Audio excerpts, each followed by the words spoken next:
নাই। আসসালামু আলাইকুম ওয়া রাহমাতুল্লাহ। আপনারা সবাই কেমন আছেন? আলহামদুলিল্লাহ স্যার, আপনি ভালো আছেন? আমার স্ক্রিন তো দেখা যাচ্ছে, তাই না? স্ক্রিন দেখতে পাচ্ছেন? হ্যাঁ, দেখা যাচ্ছে কিন্তু মানে নয়েজ হচ্ছে, সাউন্ড হচ্ছে ব্যাকগ্রাউন্ডে। ও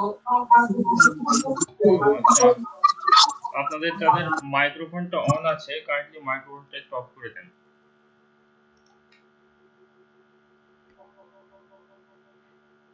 আচ্ছা, এখন তো ক্লিয়ার, তাই না? ফরহাদ, আপনি শুনতে পাচ্ছেন? জি ভাই ঠিক আছে, কিন্তু ওই যে হচ্ছে আগে যে ওই যে সাউন্ডটা ছিল না, ওইটা আজকে আবার হচ্ছে। ও, বলেন কি?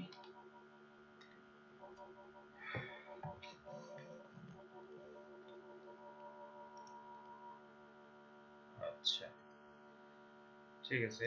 ল্যাপটপ প্রচন্ড হিট হয়ে গেছে দেখতেছি, যে গরম পড়ছে। আচ্ছা, আজকে আমরা যেটা করব সেটা হচ্ছে অ্যাডভান্সড রিডিং এন্ড রাইটিং।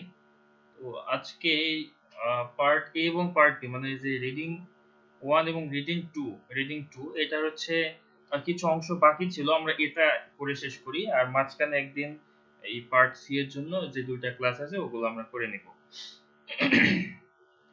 তো দেখেন, এইখানে আমাদের যেটা হচ্ছে ক্লাস ছিল সেটা হচ্ছে মূলত আমরা করেছিলাম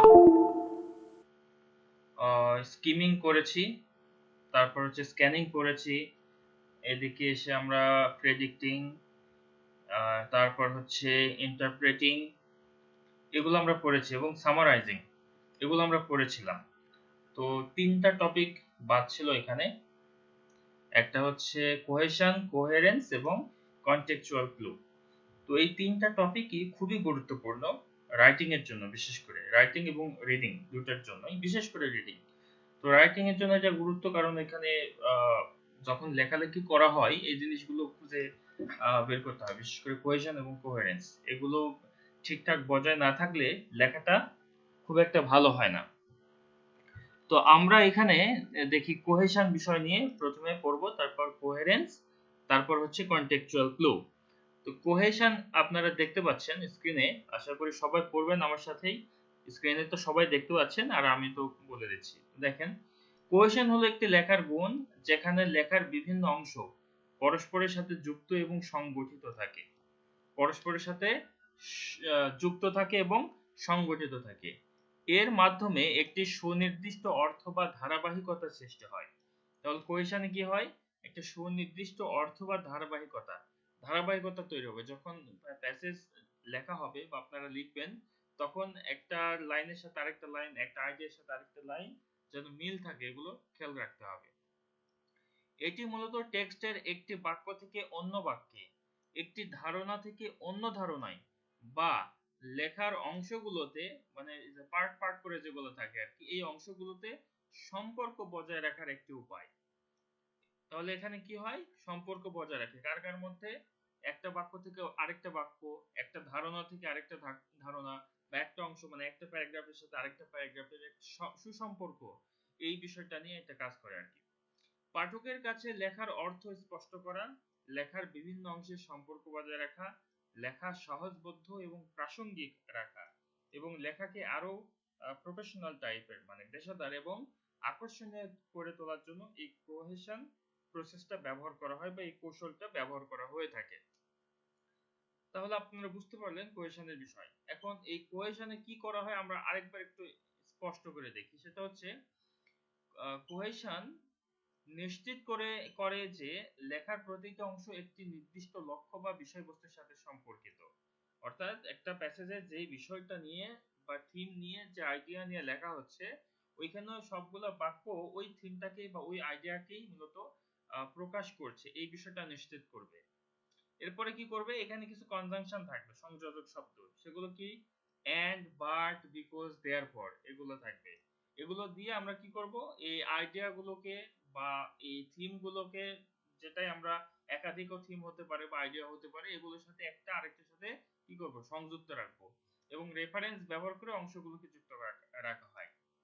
আচ্ছা, যেমন আমরা বড় কোনো টেক্সটের ক্ষেত্রে বলতে পারি প্যারাগ্রাফ নাম্বার 2 এ আমরা এটা পেয়েছি, রেফারেন্স দিয়ে দিলাম, বা according to paragraph 3, according to paragraph 4, এভাবে আমরা এটা সংযোগ করে দিতে পারি।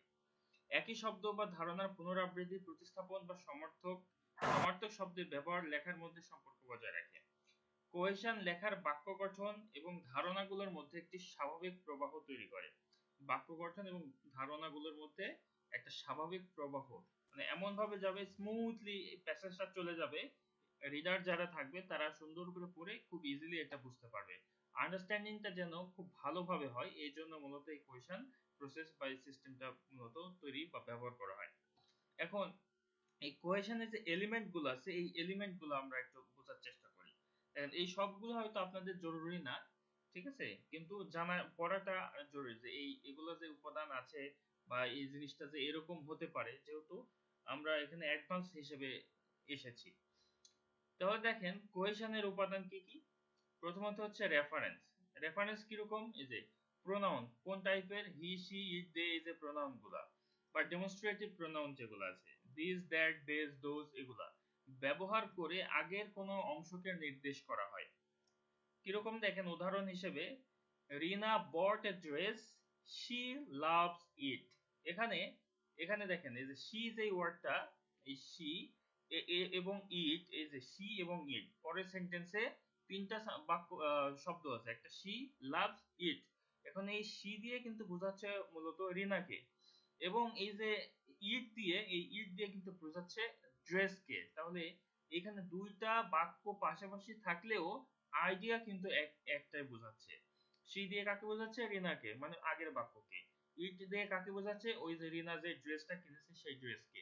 তাহলে দেখেন একটা বাক্যের সাথে আরেকটা বাক্যের কিন্তু এভাবে মিল রয়েছে এবং আইডিয়াগত মিল রয়েছে। তো এই কোহেশন কোহেরেন্স বিষয়টা একটু একই রকম টাইপের হয়ে যায়, এই জন্য অনেকে ঝামেলা হয়ে যায়। বিষয়টা সমস্যা নেই, যেহেতু আমাদের সবগুলো মিলে আমাদেরকে এক্সট্রা করে লিখতে বলা হয় না যে কোহেশন খুঁজে বের করো বা কোহেরেন্স খুঁজে বের করো, বরং এগুলো আমাদের পড়ার গতিকে যেন আরো বাড়িয়ে দেয়, এই জন্য মূলত এগুলো লাগে, করতে হয়। তাহলে শব্দ দুটি রিনা ও ড্রেসের সাথে সম্পর্কিত, আমরা এটা বুঝতে পারছি। এরপরে সাবস্টিটিউশন। সাবস্টিটিউশন কি দেখেন, শব্দের পরিবর্তে আরেকটি শব্দ ব্যবহার করা। উদাহরণ, আই নিড এ পেন, আমার একটা কলম দরকার। ডু ইউ হ্যাভ ওয়ান, তোমার কি একটা আছে। এখন এই একটা আছে দিয়ে কি বোঝানো হচ্ছে, এই যে ওয়ান দিয়ে, এই ওয়ান দিয়ে কিন্তু এই কলম কি বোঝাচ্ছে, তোমার কি একটা কলম আছে। তাহলে মানে এখানে পরের যে বাক্যটা, এর অর্থ হচ্ছে তোমার কাছে কি একটা কলম হবে, এরকম টাইপের। তাহলে এখানে ওয়ান দিয়ে মূলত এই যে পেনটাকে আমরা কি করলাম, প্রতিস্থাপন করে দিলাম। এটার মাধ্যমে আমরা হচ্ছে একটা বাক্যের সাথে আরেকটা বাক্যের কিন্তু ওই যোগসূত্র খুঁজে পেতে পারি। আরো কি ধরনের হতে পারে, কনজাংশন। কনজাংশন এই যে যেমন সংযোগকারী শব্দ ব্যবহার করে বাক্য বা অংশগুলোর মধ্যে সম্পর্ক তৈরি করা। যেমন I wanted to go outside, I wanted to go outside but it started raining. কিন্তু আমি বাইরে যেতে চেয়েছিলাম, কিন্তু পানি চলে আসছে, মানে বৃষ্টি চলে আসছে। তাহলে এই যে এখানে বার্ড যেটা, এই শব্দটি দুটি বাক্যের মধ্যে বিরোধী যে সম্পর্ক নির্দেশ করছে, মানে যেতে চাইছিল কিন্তু বৃষ্টি চলে আসছে এই জন্য আর যায়নি, এরকম টাইপের অর্থ বোঝাচ্ছে। তাহলে এই বার্ড দিয়ে কিন্তু দুইটা এই যে এখানে এই যে এখানে যদি আমরা ফুল স্টপ দিয়ে দিতাম I wanted to go outside, এটা কিন্তু একটা স্বতন্ত্র একটা বাক্য হয়ে যেত। আবার ইট স্টার্টেড রেইনিং, বৃষ্টি শুরু হয়ে গেছিল। তো এই দুইটা যখন এই যে বার্থডে নিয়ে এখানে বসালাম, তখন দেখা যাচ্ছে যে দুইটা বাক্যের সাথে একটা সংযোগ তৈরি হয়ে গেছে। কনজাংশন, এই কনজাংশন গুলোর মাধ্যমে কোহেশনের, এই কনজাংশন একটা উপাদান বা এলিমেন্ট আর কি কোহেশনের। এরপরে যদি দেখি রিপিটেশন।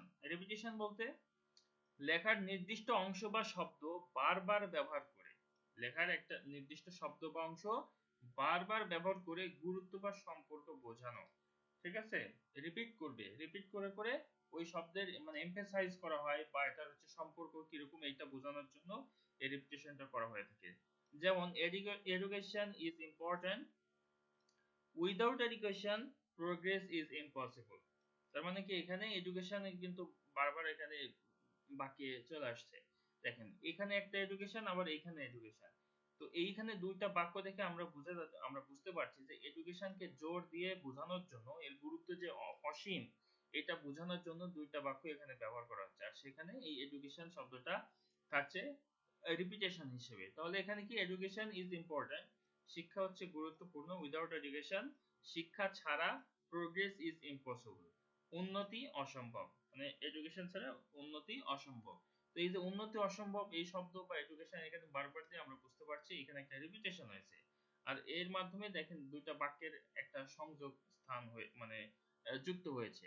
প্রথম বাক্যে যেটা বলছে দ্বিতীয় বাক্যের সাথে কিন্তু আইডিয়াগত বা বাক্যগত আমরা যেটাই বলি না কেন দুই দিক থেকে মিল রয়েছে। আচ্ছা, এরপরে লেক্সিক্যাল কোহেশন। লেক্সিক্যাল কোহেশন বলতে সমার্থক শব্দ, বিপরীত শব্দ বা সম্পর্কিত শব্দের ব্যবহার। যেমন the movie was fantastic, it was a brilliant piece of art। এখন দেখেন এই যে ফ্যান্টাস্টিক এবং ব্রিলিয়ান্ট, এখানে ফ্যান্টাস্টিক এবং ব্রিলিয়ান্ট এই শব্দ দুটো একে অপরের সাথে যুক্ত রয়েছে। অর্থ যদি করি তাহলে বিষয়টা আরো ক্লিয়ার হয়ে যায়। দ্য মুভি ওয়াজ ফ্যান্টাস্টিক, অর্থাৎ এই মুভিটা খুব ভালো ছিল, ফ্যান্টাস্টিক ছিল। It was a brilliant piece of art, এখানে যে ব্রিলিয়ান্ট যে কাকে বোঝাচ্ছে, এই ফ্যান্টাস্টিক এইখানে আরো এটাকে আরো উজ্জ্বল করে বোঝানোর চেষ্টা করা হচ্ছে। তো এইভাবে মূলত একটা বাক্যের সাথে আরেকটা বাক্যের, একটা আইডিয়ার সাথে আরেকটা আইডিয়ার এইভাবে কিন্তু মিল থাকবে। আর এই মিলগুলো থেকেই আমাদের হচ্ছে প্রশ্নের উত্তরগুলো লিখতে হবে। দেখা যাচ্ছে আহ, এটা পার্ট বি এর জন্য থাকবে। পার্ট বি তে যখন আমরা প্যাসেজ যখন কি করব এটা প্র্যাকটিস করব তখন বিষয়টি বুঝতে পারবেন। পার্ট এ এবং পার্ট বি এ মানে রিডিং 1 এবং রিডিং 2 এই দুটার জন্য কোশ্চেন টাইপ একটু আলাদা হয়। রিডিং 1 এ যেটা থাকে সেটা সরাসরি একটা সেন্টেন্সের মধ্যে উত্তর পাওয়া যায়, কিন্তু পার্ট বি তে রিডিং 2 তে যে প্রশ্নগুলো করা থাকবে ওখানে কিছুটা একটু ডিফারেন্ট থাকবে, কারণ ওইখানে মূলত ওই যে বড় করে প্রশ্ন করে লিখতে হয়, 4 মার্কের কোশ্চেন থাকে। ওই জায়গাতে আপনার মূলত দেখাতে হয় আপনার পারদর্শিতা কেমন রয়েছে। ওইখানে একটা প্যাসেজের তথ্য থাকে পুরো প্যাসেজ জুড়ে, প্রশ্ন করা হবে আপনার ওই তথ্যগুলো প্যাসেজের শুরুতেও থাকতে পারে, মাঝখানেও থাকতে পারে, শেষেও থাকতে পারে। ওই সবগুলোকে গুছিয়ে নিয়ে আপনাকে উত্তরটা লিখতে হবে। এই জন্য এই কোহেশন এবং কোহেরেন্স এই দুটো জরুরি। কোন বাক্য কোন বাক্যের সাথে, কোন আইডিয়া কোন আইডিয়ার সাথে মিল আছে, এটা কিন্তু এইভাবে বোঝা যায়। যদিও এই কোহেশন কোহেরেন্স না পড়লেও আপনারা অ্যান্সার করতে পারবেন, এটার মানে খুব একটা সমস্যা হবে বলে আমি মনে করি না, কারণ সিন আনসিন আপনারা উত্তর করে এই পর্যন্ত এসেছেন। তো এটা হচ্ছে খুব একটা সমস্যা করবে বিষয়টা এমন না, জাস্ট এই জিনিসগুলো আপনারা যেটা করে এসেছেন অলরেডি, পড়াশোনা বা এইভাবে লিখে এসেছেন ওটাকে যে কোহেশন কোহেরেন্স বলে এই জিনিসটাকে আপনাদের জানতে হবে। তো এখানে আশা করি ক্লিয়ার হয়েছে যে একটা বাক্যের সাথে আরেকটা বাক্যের সংযোগ বা কোনটা দিয়ে কাকে বোঝাচ্ছে, কোন শব্দ দিয়ে কাকে বোঝাচ্ছে, এগুলো হচ্ছে মূলত কোহেশন কোহেরেন্স এর কাজ। আচ্ছা, কোহেরেন্সটাও দেখি। কোহেরেন্স হচ্ছে একই রকম জিনিস। এটা দেখেন, কোহেরেন্স হলো আরেকটি লেখার গুণ যেখানে লেখাটি এমন ভাবে গঠিত হয় যে তা সহজে বোধগম্য এবং সুসংহত থাকে। কোহেরেন্স নিশ্চিত করে যে লেখার বিভিন্ন অংশ বা বাক্য একটি সুনির্দিষ্ট ধারাবাহিকতায় থাকে, যাতে পাঠক লেখাটির মূল বিষয়বস্তু সহজেই বুঝতে পারে। আচ্ছা, এটি লেখার ধারাবাহিকতা এবং ধারণার প্রবাহ বজায় রাখার একটি প্রধান কৌশল। কোহেরেন্সের মাধ্যমে পাঠক সহজে লেখার মূল বক্তব্য বুঝতে পারে। আচ্ছা, এখানে একই বিষয় মানে কোহেশন কোহেরেন্স এ মূলত এন্ড দিয়ে যুক্ত থাকে, এই জন্য একটু পার্থক্য থাকে। আচ্ছা, এটা কেমন পার্থক্য পরে আমরা দেখতে পাচ্ছি, নিচে আসে, সমস্যা নেই। তাহলে এইখানে ওই একই বিষয়, আপনার ওই যে ধারণা বা বাক্য যেটা ওইটা একই রকম, এখানে সমস্যা নাই। এখানে কনজাংশন হিসেবে যেটা থাকে ফার্স্ট, নেক্সট, হাউএভার, দেয়ারফর এগুলো দিয়ে যুক্ত থাকে। আচ্ছা, এখন আমরা এখানে এই কোহেরেন্স এর উপাদান বা এলিমেন্ট গুলো একটু দেখি। এর এলিমেন্ট দেখেন লজিক্যাল অর্ডার, অর্থাৎ এইখানে যে অর্ডারটা থাকবে কোন বর্ণনার, ওই বর্ণনার একটা লজিক্যাল অর্ডার থাকবে। লেখার ধারণাগুলোর একটি যৌক্তিক ক্রমে সাজানো থাকে। যৌক্তিক ক্রম বলতে আপনারা বুঝতে পারছেন যে মনে করেন একটা মানুষের জীবনী উল্লেখ করছেন, জীবনী উল্লেখ করতে গেলে আপনি শুরু করবেন না যে তার সে হচ্ছে এমএ পাশ করেছে 1990 সালে, তারপরে হচ্ছে ইংল্যান্ডে ব্যাপক ফুটবল খেলতে যে সে হায়ারে ফুটবল খেলতো, সে জন্মগ্রহণ করেছে 1960 সালে, তারপরে মৃত্যুবরণ করেছে 1900 দেখা যাচ্ছে কি বলে 2050 সালে। এইভাবে হচ্ছে তো আমরা জীবনে লিখবো না, তাই না? আমাদের জীবনে লিখতে হলে কি করতে হয়, আগে জন্মগ্রহণ, তারপর হচ্ছে শিশুকাল, তারপর হচ্ছে কিশোর, তারপরে শিক্ষাগত যে প্রোগ্রেস গুলো থাকে, শিক্ষার ওখানে একটা সাজানো থাকবে, কখন প্রাইমারি, কখন এসএসসি, কখন ইন্টারমিডিয়েট, বিশ্ববিদ্যালয়, তারপরে পেশা জীবন, তারপরে কি করেছে আস্তে আস্তে আস্তে আস্তে, এটা এটা হচ্ছে মানে গ্র্যাজুয়ালি আর এটা বাড়বে। তো এটা হচ্ছে যৌক্তিক ক্রমে সাজানো আর কি। আমরা যদি এখানে দেখি if you want to succeed, যদি আচ্ছা পুরো বাক্যটা পড়ি আগে। If you want to succeed you must work hard. Hard work leads to progress and progress brings success. এখানে যে বাক্যটা আছে দুইটা বাক্য। প্রথম হচ্ছে if you want to succeed, যদি তুমি সফল হতে চাও you must hard work, অবশ্যই তোমাকে হার্ড ওয়ার্ক করতে হবে।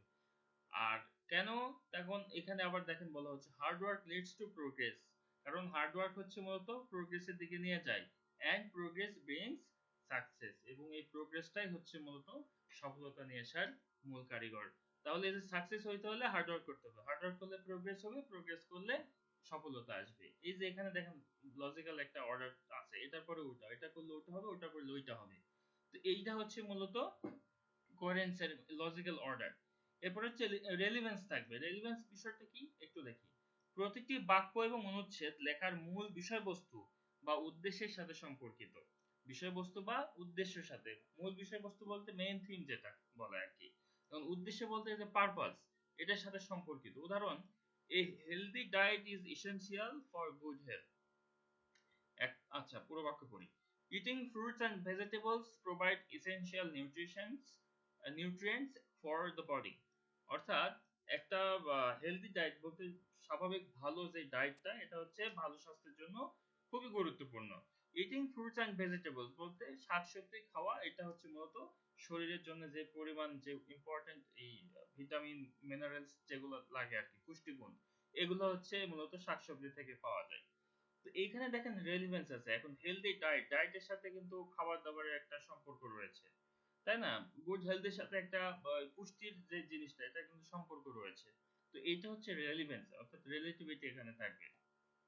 ট্রানজিশনস বলতে এখানে আপনার ওই যে কনজাংশন বলতে পারেন, সংযোগকারী শব্দ বা বাক্যাংশে ব্যবহার করা, যা ধারণাগুলোর মধ্যে একটি মসৃণ প্রবাহ তৈরি করবে, যেন খুব সহজে বোঝা যায় যে এইটার পরে এটা, এই মূল বিষয়টার পরে এই মূল বিষয়ে আলোচনা করা হয়েছে। যেমন হি studied hard therefore he pass the exam.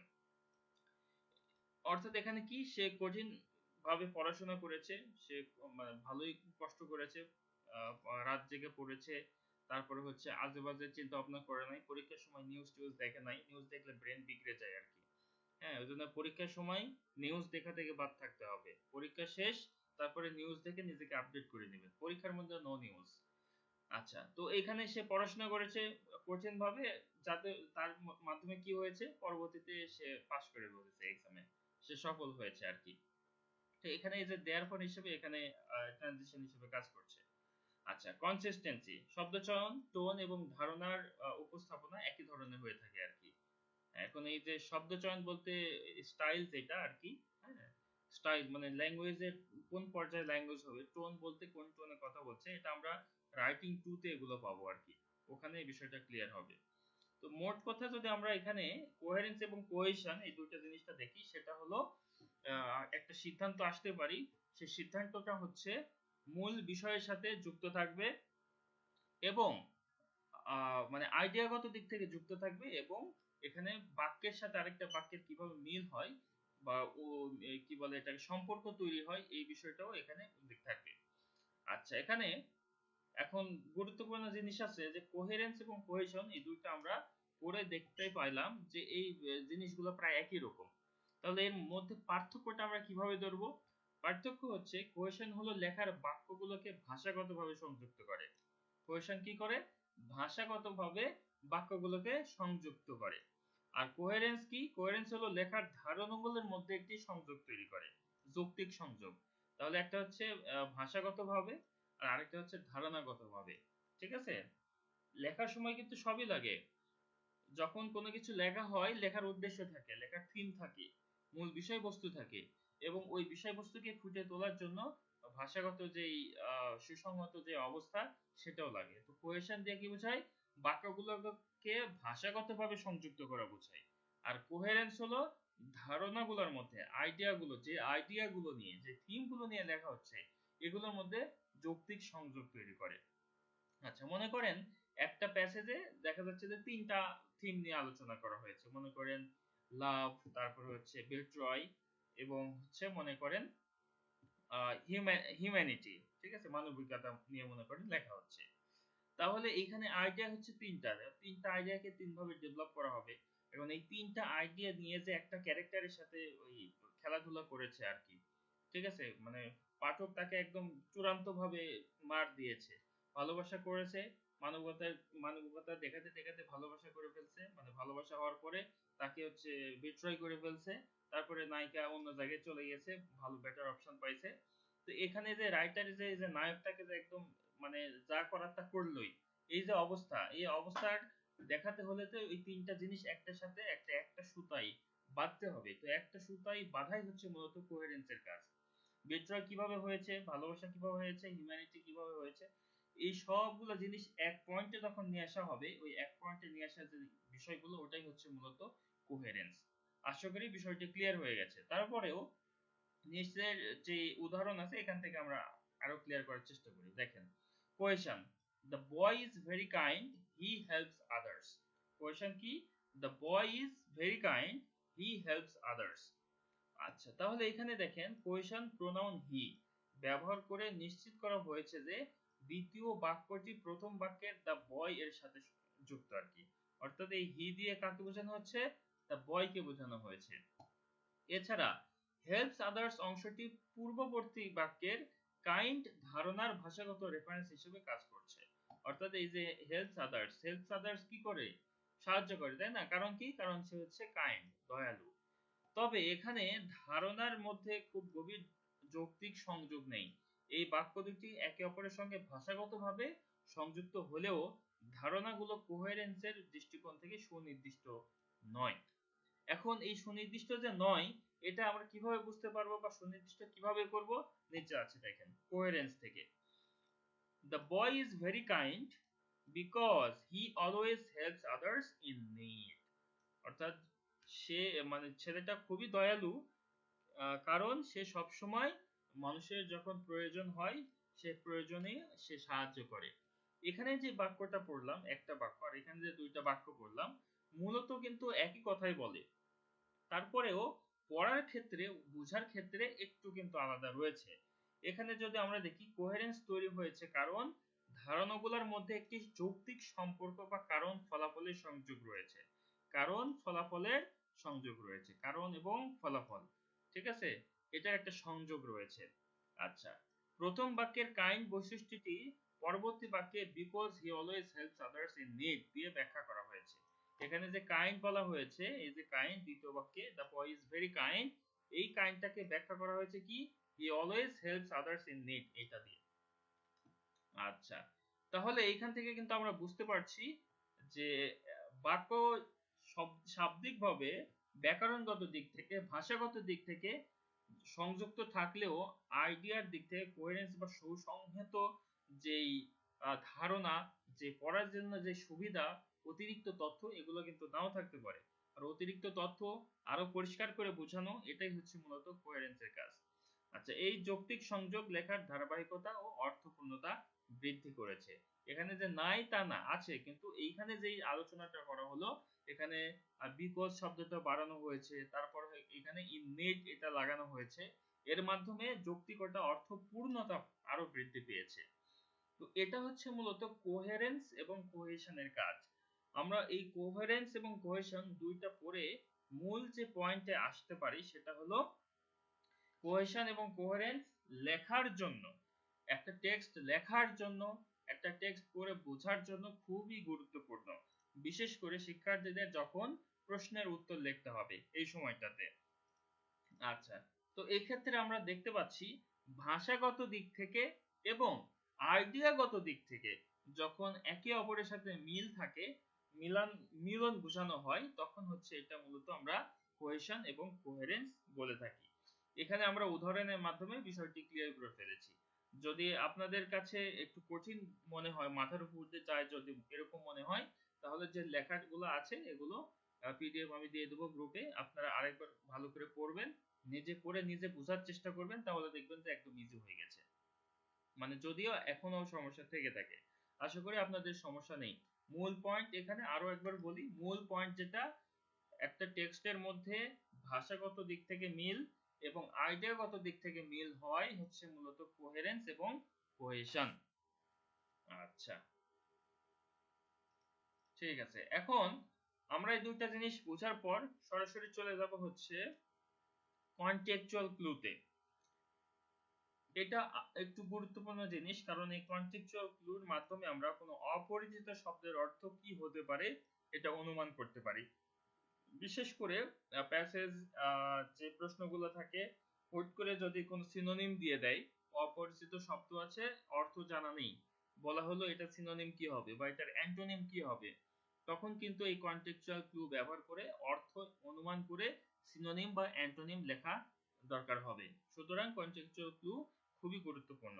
বা একটা টেক্সট যখন আপনি পড়বেন, ওই টেক্সটের সবগুলো শব্দের অর্থ আপনার জানা নাও থাকতে পারে, সেক্ষেত্রে অনুমান নির্ভর কি অর্থ হতে পারে, কোন অর্থ দিতে পারে ওই টেক্সটের ওই শব্দটা, এটার মাধ্যমে আপনার একটা আন্ডারস্ট্যান্ডিং হতে পারে ওই প্যাসেজ থেকে।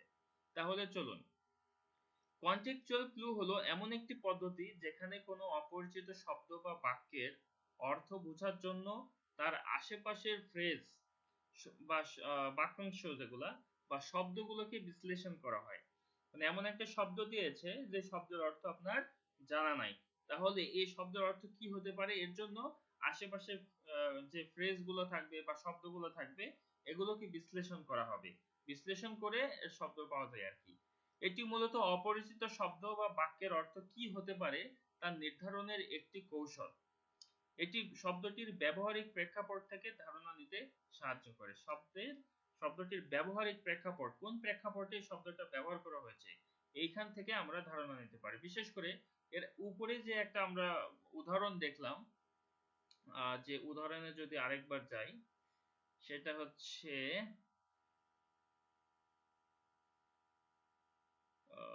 এই যে এখানে দেখেন, আই নিড এ পেন, আমার একটা কলম দরকার, প্রয়োজন। ডু ইউ হ্যাভ ওয়ান, তোমার কি একটা আছে নাকি কলম। এই যে এখানে ওয়ান শব্দের অর্থ আমরা জানি এক, কিন্তু এখানে কি ওয়ান দিয়ে এক বোঝানো হয়েছে? হয়নি, কিন্তু ওয়ান দিয়ে বোঝানো হয়েছে কি একটা কলম আছে কিনা।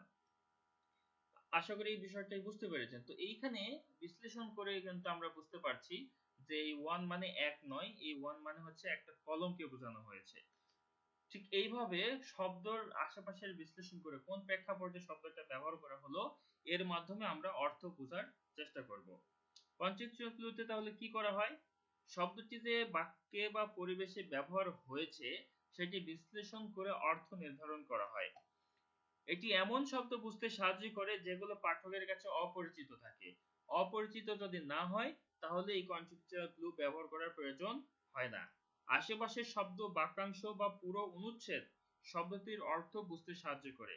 মানে এখানে ওয়ান দিয়ে যে আগের বাক্য থেকে এ পেন বুঝলাম, বিষয়টি এমন নাও হতে পারে। এমনও হইতে পারে পুরো প্যাসেজ থেকে যে অর্থটা আসে সেই অর্থ দিয়ে মূলত এই একটার ওয়ার্ডকে বোঝানো হতে পারে, এমনও হতে পারে। পাঠক নিজের চিন্তা ও বিশ্লেষণ ক্ষমতা ব্যবহার করে অর্থ নির্ধারণ করেন। আচ্ছা, তাহলে এখানে দেখেন যে কনটেক্সচুয়াল ক্লু কত ধরনের হইতে পারে বা কিভাবে কিভাবে আমরা বুঝতে পারি এর অর্থ এরকম হতে পারে। ঠিক আছে, এইটা আমরা একটু বোঝার চেষ্টা করি। বেশিরভাগ ক্ষেত্রে এখানেই দেওয়া হয়েছে, দুই একটা এদিক ওদিক থাকতে পারে, ওটা অটোমেটিকলি আপনারা বুঝতে পারবেন। যেমন দেখেন ডেফিনেশন ক্লু, মানে ডেফিনেশন থেকে আমরা বুঝতে পারবো এর অর্থ কি হতে পারে। বাক্যে শব্দটির সংজ্ঞা সরাসরি দেওয়া থাকে, যেমন a nocturnal animal such as an owl is active at night। তাহলে এখানে দেখেন এই যে nocturnal যেটা আছে, এই শব্দটির অর্থ হচ্ছে active at night। মানে active at night মানে কি, ওই রাতের বেলা জেগে থাকে আর কি, রাত জাগা পাখি। এখন রাত জাগা পাখি বলতে ওই যে পেঁচাকে মূলত বোঝানো হয়। এভাবে কিন্তু আমরা ইঙ্গিত পেয়ে যেতে পারি।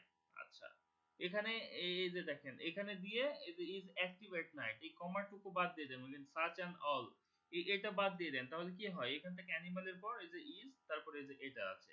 তার মানে এইখানে আমরা ডেফিনেশন থেকে মূলত বুঝে নিতে পারি যে এর অর্থ কি হতে পারে। প্রথম। দ্বিতীয় হচ্ছে সিনোনিম ক্লু, সিনোনিম থেকে আমরা বুঝতে পারবো। বাক্যের সমার্থক শব্দ ব্যবহার করা হয় অনেক সময়। উদাহরণ, the boy was elated so or extremely happy, elated or extremely happy to win the prize. আচ্ছা, অর্থাৎ এখানে ওই যে একটা ছেলে খুব আনন্দিত, খুব খুশি, সে পুরস্কার জিতছে আর কি, মানে অনেক কিছু করে ফেলছে। তাহলে এখানে এলাইটেড যে শব্দটা, এর অর্থ আমরা বোঝাতে কি ব্যবহার করছি, এই যে অর দিয়ে এক্সট্রিমলি হ্যাপি বোঝাচ্ছি। তার মানে কি এলাইটেড শব্দ দিয়ে মূলত এক্সট্রিমলি অত্যন্ত খুশি হয়েছে এই বিষয়টাকে বোঝানো হচ্ছে। তাহলে রিলেটেড মানে অত্যন্ত আনন্দিত বা খুশি হয়েছে এরকম শব্দ, এরকম অর্থ এখানে আসতে পারে। আচ্ছা, এরপরে অ্যান্টোনিম ক্লু। অ্যান্টোনিম থেকেও আমরা বুঝতে পারি, সিনোনিম থেকে বোঝা গেলেও অ্যান্টোনিম থেকে বোঝা যাবে। বিপরীত শব্দ ব্যবহার করা হয়, যেমন unlike his gracious gregarious sister, gregarious sister John is shy and introverted। তো এখানে গ্রেগারিয়াস যে শব্দটা, এটা হচ্ছে অর্থ বোঝা যায় মূলত shy and introverted থেকে, ঠিক আছে। গ্রেগারিয়াস যে সিস্টার, আনলাইক হিজ মানে কি, এর মতো নয়, কার মতো নয়, যে গ্রেগরিয়াস সিস্টার, গ্রেগরিয়াসের মতো নয়। তাহলে এখানে John is shy and introverted, John হচ্ছে তার বোনের মতো নয়, তার বোন কিরকম, এইরকম গ্রেগরিয়াস। তাহলে জন কিরকম, এই যে শাই অ্যান্ড ইন্ট্রোভার্টেড, তার মানে কি জন যদি শাই অ্যান্ড ইন্ট্রোভার্টেড হয়, সে তো তার বোনের মতো নয়, তার মানে কি এটার উল্টার অর্থ হবে মূলত গ্রেগরিয়াস। এটা তার মানে এর অর্থ হচ্ছে শাই এন্ড ইন্ট্রোভার্টেড না, সে হচ্ছে এক্সট্রোভার্টেড, ঠিক আছে। সিস্টার কি এক্সট্রোভার্টেড। তাহলে এইটা হচ্ছে আমরা এখান থেকে বুঝতে পারছি। আচ্ছা, মানে এখানে বাইনারি তৈরি হবে, হয় এটা না হয় ওটা, এই ধরনের।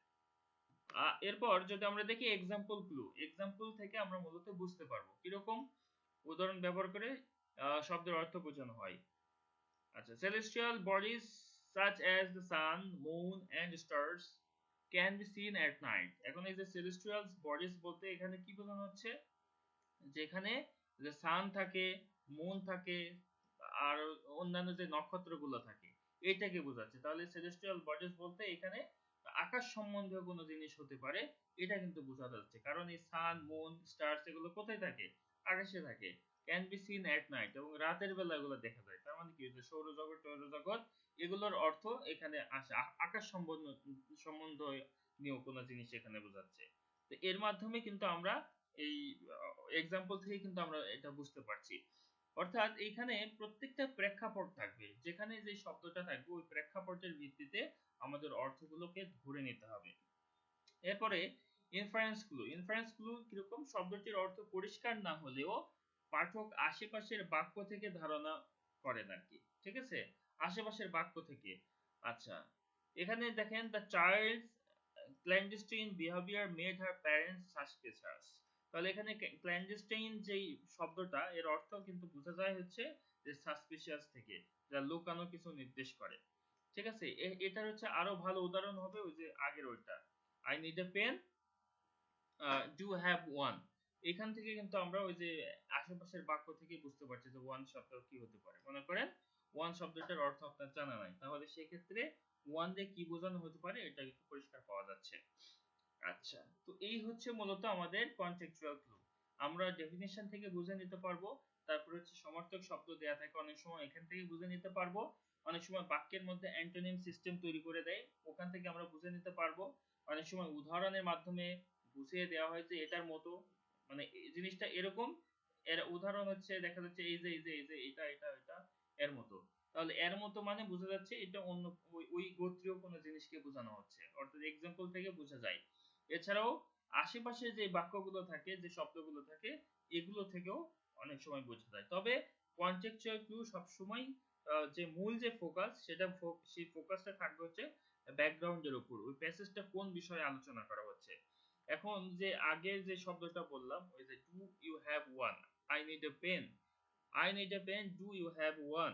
এখানে ওয়ান শব্দ কিন্তু একটা সংখ্যা, সংখ্যা এখন এইখানে প্যাসেজের মধ্যে ব্যবহার হয়েছে, এখন শুধু তো সংখ্যা এখানে প্রকাশ করেনি যে 1 2 3 4, তাহলে এখানে কি প্রকাশ করছে, একটা কলমকে প্রকাশ করছে।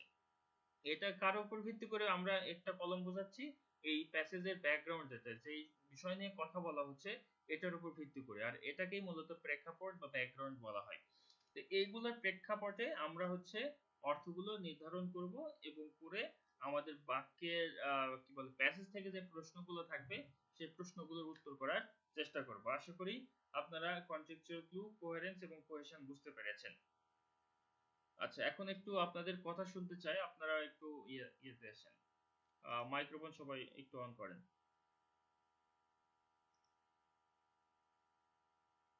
আচ্ছা, ফরাদ আপনাকে দিয়ে শুরু করি, আপনি কোথায়?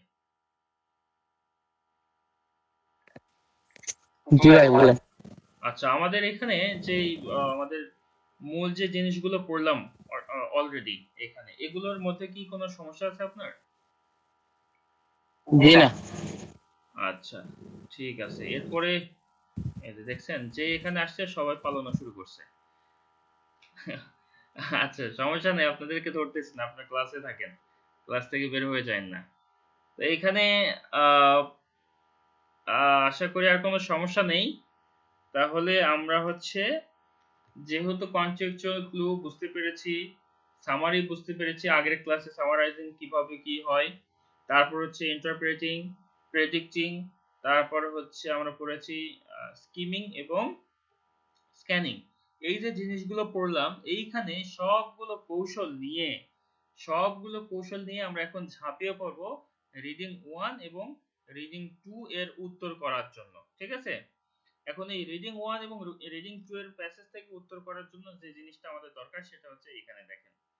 তো এটা যারা হচ্ছে মূলত রিডিং স্কিলস এর যারা আমার ক্লাস করেছিলেন ফার্স্ট ইয়ারে, তাদের হয়তো এটা দেখার কথা আর কি, একই জিনিস। তারপরেও যারা ছিলেন না তারা একটু দেখেন যে প্রথমে প্যাসেজ থেকে কি কি প্রশ্ন দিয়েছে এগুলো ভালো করে পড়ে নিতে হবে।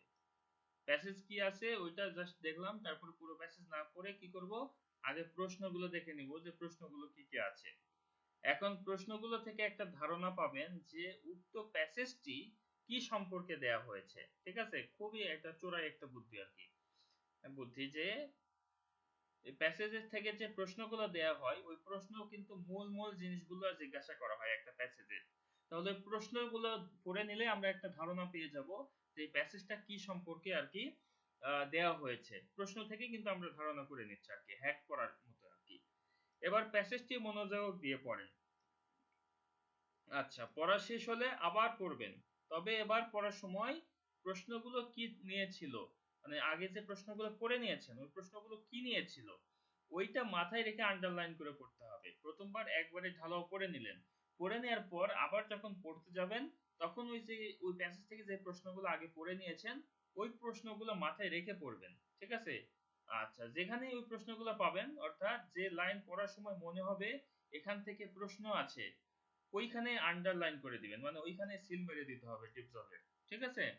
মনে করেন 10 লাইনের একটা প্যাসেজ দিয়েছে, 10 লাইনের প্যাসেজ থেকে 3টা কোশ্চেন রয়েছে, 3টা কোশ্চেন কি কি সম্পর্কে আপনার ধারণা অলরেডি নিয়ে নিয়েছেন। ওই 10 লাইনের প্যাসেজ পড়ার সময় দেখা যাচ্ছে যে প্রথম যে প্রশ্নটা এই প্রশ্নের উত্তর আছে 2 নাম্বার লাইনে, 2 নাম্বার লাইনের শেষের দিকে যেখানেই আপনার মনে হবে যে এই এখান থেকে প্রশ্ন আছে ওইখানে আন্ডারলাইন করে দিতে হবে, মানে টিপ জলে সিল মেরে দিতে হবে যে এখান থেকে প্রশ্ন আছে। ঠিক এইভাবে সবগুলো প্রশ্ন কোথায় কোথায় আছে এগুলো খুঁজে বের করে নিতে হবে। এবার উত্তর লেখা শুরু করে দিবেন। ঠিক আছে? এর আগে উত্তর লেখার কোনো দরকার নাই। পরীক্ষায় অবশ্যই এই কৌশল অবলম্বন করবেন, তাহলে দেখবেন যে আপনার আহ, প্রশ্নের উত্তরটাও সঠিক হবে, পাশাপাশি কোনো ভয় কাজ করবে না। ঠিক আছে? এবং প্যাসেজ পড়তে আপনার অনেক সময় লেগে যেতে পারে, অনেকে বলে যে এইভাবে 2 3 বার 4 বার করে পড়লে তো অনেক সময় লাগে। ঠিক আছে? প্যাসেজ পড়তে যদি সময় বেশি লাগে তাতে সমস্যা নেই, এই পরীক্ষায় যথেষ্ট সময় হাতে থাকবে। প্যাসেজ পড়তে সময় বেশি লাগলেও প্রশ্নের উত্তর করতে সময় কম কম লাগবে। প্যাসেজ বুঝতে সমস্যা হলে প্রয়োজনে 3 4 বার করে পড়বেন। ঠিক আছে? আর আপনাদের বইয়ের ওই অ্যাডভান্স রিডিং এন্ড রাইটিং এ ওইখানে টাইম ম্যানেজমেন্ট দেয়া আছে আর কি। বইয়ের শুরুতেই টাইম ম্যানেজমেন্ট একটা পৃষ্ঠায় টাইম ম্যানেজমেন্ট ওখানে দেয়া আছে, কোন পার্টের জন্য কত মিনিট সময় হাতে রাখবেন।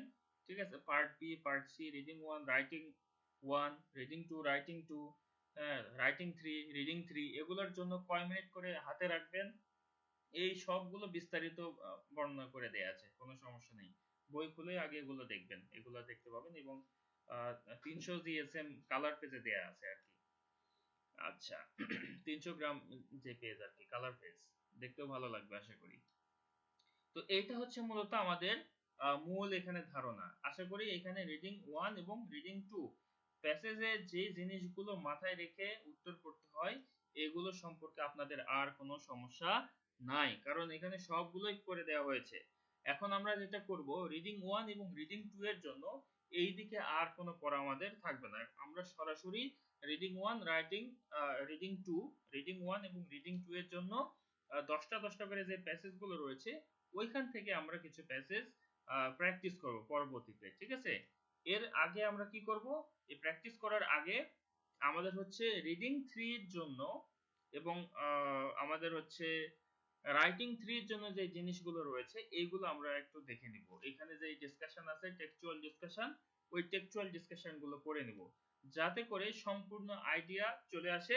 এরপরে আমরা শুধু প্র্যাকটিস করব, ঠিক আছে? আর আরেকটা জিনিস যেটা থাকে সেটা হলো রাইটিং 2, যেটা রাইটিং 2 ওইটা হচ্ছে দুইটা ক্লাস দিয়ে আমরা ওটা কমপ্লিট করব। এক ক্লাসেই হয়ে যায়, কিন্তু যেহেতু রাইটিং 2 এর জন্য অনেকে ভয় করে, এই জন্য আমরা আরেকটা ক্লাস অতিরিক্ত দিয়ে আমরা সিলগালা করে দেব। সিলগালা মানে এই পুরো কোর্সটাকে একদম ঝালাফালা করে দেওয়ার মতো যা অবস্থা হয় আর কি। এরপরে শুধু প্র্যাকটিস প্র্যাকটিস আর প্র্যাকটিস, কারণ এখানে আপনাদের আর কোনো সমস্যা নাই। আপনারা সবকিছু কৌশল শিখে নিয়েছেন, তখন শুধু আপনাদের প্র্যাকটিস করতে হবে। তখন প্র্যাকটিস করে করে আপনারা এই কৌশল যেগুলো শিখলেন এগুলোকে আরো ধার করতে হবে আর কি। ঠিক আছে? অস্ত্র একটা তলোয়ার যেমন ধার করতে হয়, ঠিক এরকম হচ্ছে আপনার যে কৌশলগুলো শিখলেন এগুলোকে ধার করতে হবে প্র্যাকটিস করার মাধ্যমে। প্র্যাকটিস যত বেশি করবেন আপনার পরীক্ষা তত সহজ হবে। ঠিক আছে? কোনো সমস্যা নাই। আহ, এখানে হচ্ছে reading advance reading and writing পরীক্ষার আগে যে কয়দিন সময় থাক না কেন, এখানে রেগুলার যদি প্র্যাকটিস করেন কয়েকদিন, তাহলে দেখবেন যে পরীক্ষার আগে আপনার মাত্র 2-3 ঘন্টা পড়লে আপনার এই পরীক্ষা হয়ে যাবে। কারণ যদি ফ্রি হ্যান্ড রাইটিং থাকে আর কোনো কিছু আপনার এখানে প্রয়োজন হবে না, কোনো কিছু মুখস্থ করার প্রয়োজন হবে না, শুধু মাথায় রাখতে হবে। প্র্যাকটিস করলে অটোমেটিকলি ওটা মাথায় গেঁথে যাবে আর কি। প্র্যাকটিস বারবার যখন করবেন তখন ব্রেন মনে করবে এই জিনিস খুবই গুরুত্বপূর্ণ, আমার এটা সেভ করে রাখতে হবে, তখন এটা লং টার্ম মেমোরিতে ব্রেন এটা পাঠিয়ে দিবে। ঠিক আছে? আর তাছাড়া আজকে পড়লেন কালকে পড়লেন না, এটা শর্ট টার্ম মেমোরিতে থাকবে। তারপরে 2 দিন পরে ওইটা ব্রেন বলবে যে এটার আর দরকার নাই, তখন ওইটা ডিলিট করে দিবে। এর জন্য কি করতে হবে? বারবার বারবার করে পড়তে হবে। অনেকে বলছেন যে আমি পড়া মনে রাখতে পারি না। পড়া অনেকগুলো পড়া এত মুখস্থ করতে পারি না। পড়া তো মুখস্থ করতে হবে না, আপনার হচ্ছে পড়াগুলো বারবার চোখের সামনে নিয়ে রাখতে হবে, দেখতে হবে, ভাবতে হবে। তাহলে যখন এইখানে বারবার সময় দিবেন, বেশি বেশি সময় দিবেন, ব্রেন অটোমেটিকলি ওটাকে ক্যাপচার করে নেবে যে এই জিনিসটা ইম্পর্টেন্ট, আমার যে মালিক আছে, মানে মানে ফুল বডি আর কি। তো এর হচ্ছে এই জিনিসটা দরকার, যার জন্য এটা বারবার বারবার পড়ছে। তখন কি করবে ব্রেন? ব্রেন এটাকে একদম লং টার্ম মেমোরিতে পাঠিয়ে দিবে। তখন ওইটা আপনি যতই আর কি না পড়েন কোনো সমস্যা নাই। ঠিক আছে? ওইটা আপনার মনে থাকবে। যেমন আপনার নাম কখনো ভুলেন না। আপনার নাম, আমার নাম, দেখা যাচ্ছে যে কি বলে এবিসি, আমার নাম এবিসি, আমার নাম এবিসি। এটা তো আপনি কখনো মুখস্থ করেননি, কিন্তু এটা কি কখনো ভুল হয়? ভুল হয় না। আমার বাবার নাম আব্দুল সালাম, আমার বাবার নাম আব্দুল সালাম, এই আমার বাবার নাম আব্দুল সালাম, এটা তো কখনো মুখস্থ করেননি, কিন্তু এটা তো ভুল হয় না। কারণ কি? কারণ এই জিনিসগুলো আপনার সব সময় সামনে চলে আসে, আর সামনে সামনে আসার ফলে ব্রেন এটাকে লং টার্ম সিস্টেমে পাঠিয়ে দিয়েছে। এজন্য এটা আর ভুল হয় না। ঠিক এইভাবে পড়তে হবে। পড়ার মুখস্থ করে ফার্স্ট ইয়ার সেকেন্ড ইয়ার পার হলেও থার্ড ইয়ার ফোর্থ ইয়ারে যে কিন্তু অনেক কঠিন হয়ে যাবে, কারণ ওখানে বাংলা কোর্স নাই, ওইখানে সবগুলো ইংলিশ কোর্স। ঠিক আছে? ইংলিশ কোর্সে প্রশ্ন বেশি থাকলে তখন অনেকগুলো প্রশ্ন মুখস্থ করতে হবে। এর জন্য যারা মুখস্থ বিদ্যায় আছেন, আপনারা মুখস্থ বিদ্যা ছেড়ে দিবেন। মানে প্রশ্ন হুবহু মুখস্থ এটা না, মুখস্থ বিদ্যা দরকার কোন সময়?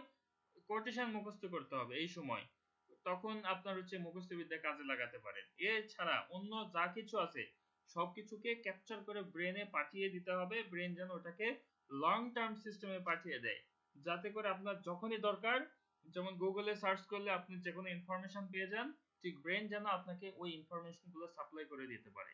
বারবার পড়তে হবে, বারবার দেখতে হবে, বারবার ভাবতে হবে, তাহলে এই জিনিসগুলো অটোমেটিকলি মুখস্থ হয়ে যাবে।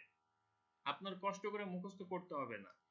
আশা করি আপনারা বুঝতে পেরেছেন। আরো একটা উদাহরণের মাধ্যমে আমরা আজকের ক্লাসটি এখানে শেষ করে দিই।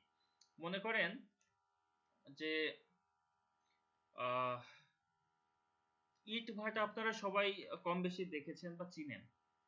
ইট ভাটায় যে ইটগুলো তৈরি করা হয় কাদা মাটি দিয়ে তৈরি করা হয়। তারপর কি করা হয়? ওগুলো রোদে একটু শুকানো হয়। রোদে শুকিয়ে একটু শক্ত হয়ে গেলে ওগুলোকে নিয়ে যে আবার আগুনে পোড়ানো হয়। তারপরে আগুনে কিছুদিন বা কিছু সময় পোড়ানোর পর ওগুলো কিন্তু শক্ত হয়ে আমরা ইট হিসেবে বিভিন্ন দালান কোঠায় ব্যবহার করে থাকি। ঠিক এইভাবে আপনার জিনিসটা, মানে পড়ার জিনিসটাও হচ্ছে এরকম। ঠিক আছে? আপনি আজকে পড়লেন মানে এটা হচ্ছে কাঁচা ওই যে কাদা মাটির ইটের মতো। এখন ওই কাদামাটির তৈরি ইট যদি আগুনে না পুড়িয়ে না শুকিয়ে যদি পুকুরে ফেলে দেন বা নদীতে ফেলে দেন, ওটা কতদিন সম্ভব যে ওই রকম অক্ষত অবস্থায় থাকবে? কোনো না কোনো দিন, একদিন হোক, 5 দিন হোক, 10 দিন হোক, বা 15 দিন, 1 মাস হোক, ওই ইটের যে কাদামাটি যেটা ছিল, কাঁচা ইট, ওইটা কিন্তু আস্তে আস্তে খুলে পানির সাথে মিশে যাবে। কিন্তু যেই ইটটা আগুনে পোড়ানো হয়, আগুনে পোড়ানোর পর যদি আপনি নদীতে ফেলে দেন, ওই ইট কি ওই যে 2 মাস, 1 মাস, 1 বছর, 10 বছর, 100 বছরে কি নষ্ট হওয়ার সম্ভাবনা আছে? পানির সাথে মিশে যাওয়ার সম্ভাবনা কিন্তু নাই। আর থাকলেও দেখা যাচ্ছে আরো কয়েক শতক হয়তো লাগতে পারে, কয়েক শতাব্দী। তারপরেও মিশে যাবে কিনা সন্দেহ আছে। কারণ কি? কারণ হচ্ছে ওই যে 300-400 বছর পুরাতনের বিল্ডিং নিচ থেকে পিরামিড আকারে বা এটা আকারে সেটা আকারে কিন্তু এখনো পাওয়া যায়। তার মানে বোঝা যাচ্ছে কোনো জিনিস যদি আপনি বারবার পড়ার মাধ্যমে, প্র্যাকটিস করার মাধ্যমে একদম পোড়া ইটের মতো পুড়িয়ে একদম যদি লং টার্ম মেমোরিতে দিয়ে দেন, তাহলে সেই পড়া কোনোভাবেই আপনার কিন্তু আর ভুল হবে না। ঠিক যেভাবে ভুল হয় না আপনার নাম আব্দুল সালাম থেকে আব্দুল কাদের, এটা হচ্ছে কখনো হয় না। আব্দুল সালাম আব্দুল সালামই থাকে। ঠিক এইভাবে আপনার পড়াগুলো শক্ত পোড়া ইটের মতো থেকে যাবে ব্রেনে। যখন আপনার দরকার হবে আপনি এটাকে ব্যবহার করতে পারবেন। আমাদের পড়াশোনা মূলত এইভাবেই হতে হয়। কিন্তু আমাদের কালের পরিক্রমায়, দেশের পরিস্থিতিতে এবং আমাদের অর্থনৈতিক, সামাজিক এবং রাজনৈতিক প্রেক্ষাপটে আমাদের পড়ার ধরনটা হয়ে গেছে আলাদা, যার কারণে আমাদের একটু সমস্যায় পড়তে হয়। তো আশা করি সঠিকভাবে পড়ার মাধ্যমে আমরা এই সমস্যার সমাধান করতে পারবো। সবাই যে এই সমস্যার সমাধান খুঁজছে বিষয়টি এরকম নয়। যারা আহ, এই বিষয়গুলোকে আগেভাগে ধরতে পেরেছে, যারা এই বিষয়গুলোকে আগে থেকেই প্র্যাকটিসের মধ্যে রেখেছে, তাদের কিন্তু এই সমস্যা নেই। তারা কিন্তু এভাবে খুঁজছে না যে কিভাবে কি করতে হয়। ঠিক আছে, তারা অলরেডি ব্যবহার করা শুরু করেছে। ব্যবহার করা বলতে তাদের যে ইনফরমেশন তারা গ্যাদার করে, এই ইনফরমেশন গুলো পোড়া ইটের মতো তারা হচ্ছে ব্যবহার করে। কাঁচা কাদা দিয়ে তৈরি ইটের মতো তারা হচ্ছে ব্যবহার করে না। তাহলে এখন প্রশ্ন আসতে পারে, কাঁচা ইটটাকে কিভাবে পোড়া ইটে নিয়ে যাব, অর্থাৎ আপনার পড়াটাকে কিভাবে লং টার্ম মেমোরিতে নিয়ে যাবেন? সেটার উপায় হচ্ছে বারবার বারবার চোখের সামনে নিয়ে পড়া এবং ওই জিনিসটা নিয়ে বারবার ভাবা, নিজেকে প্রশ্ন করা। আরো ভালো হয় যদি আপনি ওটাকে অন্য কাউকে শেখাতে যান, তাহলেই দেখবেন আপনাদের সবকিছু ক্লিয়ার হয়ে যাবে। আশা করি কোনো প্রকার সমস্যা থাকবে না। ইনশাল্লাহ আমাদের আগামী যেই পড়ার বিষয়টা রয়েছে, আমরা সেটা পড়া শুরু করে দেব, অর্থাৎ রিডিং 3 আর মানে পার্ট সি এর যেই টেক্সচুয়াল ডিসকাশন, রিডিং 3 এবং রাইটিং 3, এগুলো আমরা দেখার চেষ্টা করবো ইনশাল্লাহ, বা আমাদের প্ল্যানে যেটা আছে সেটা। তো এই পর্যন্তই আমাদের ক্লাসটা শেষ করছি। আপনাদের কেমন লেগেছে জানাবেন। উদাহরণগুলো আপনাদের শেষে যে উদাহরণগুলো দিলাম, আশা করি আপনাদের ভালো লেগেছে। আপনারা জানাতে পারেন গ্রুপে। আর যদি কোনো প্রশ্ন থাকে এখন আপনারা প্রশ্ন করতে পারেন। প্রশ্ন না থাকলে আমরা ক্লাসটি শেষ করে দিব। কারোর যদি প্রশ্ন থাকে আনমিউট করে প্রশ্ন করতে পারেন।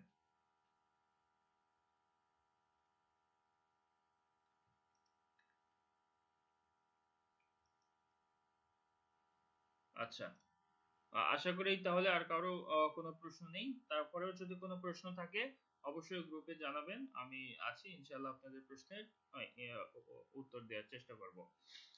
তো এই পর্যন্তই তাহলে, সবাই ভালো থাকবেন, সুস্থ থাকবেন। আল্লাহ হাফেজ। পরবর্তী ক্লাসে দেখা হচ্ছে।